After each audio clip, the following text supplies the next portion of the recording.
আসসালামু আলাইকুম। সবাই কেমন আছেন?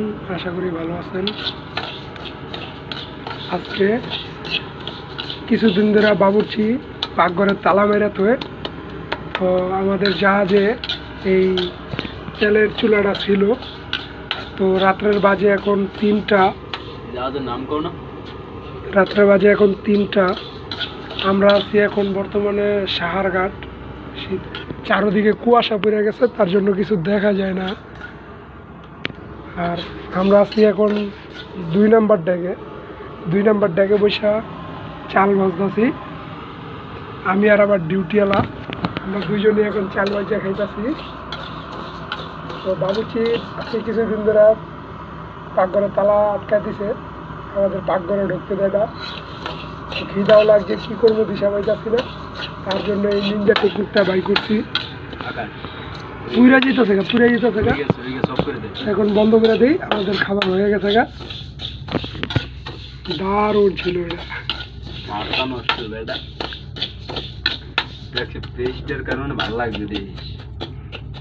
আর ডিউটিওয়ালা আবার একটু পেঁয়াজ একটু কাঁচা মরিচ কেটে আনছে, না এটা ভিতরে ঢাইলেছে। তো সরিষার তেল ছিল না, সরিষার তেলের বোতলটাও খালি বানায় লাইছে। আল্লাহ জানে বাইরে দেখলে কি কয় না কয়। চুলাটা ছিল দেখে আজকে খাইতে পারতাছি। হয়েছে নামাইলা আর বেটা খিদে আর শুইতেছে না, বেটা নামাইলা। গরম হয় নাই,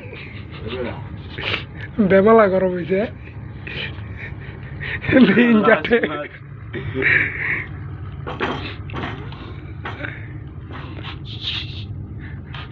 পরের ডিউটি লাগো ডাকবো না, খাইয়া ডাকবো একবার। কি কস? এ হালাইস্তা কষ্টের কিনা বলে বাজা। আজকে এই তুরি।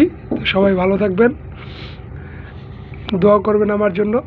আমি যদি আরো নতুন ভিডিও দিতে পারি। দেখা হবে নতুন কোনো নিনজা টেকনিক নিয়ে।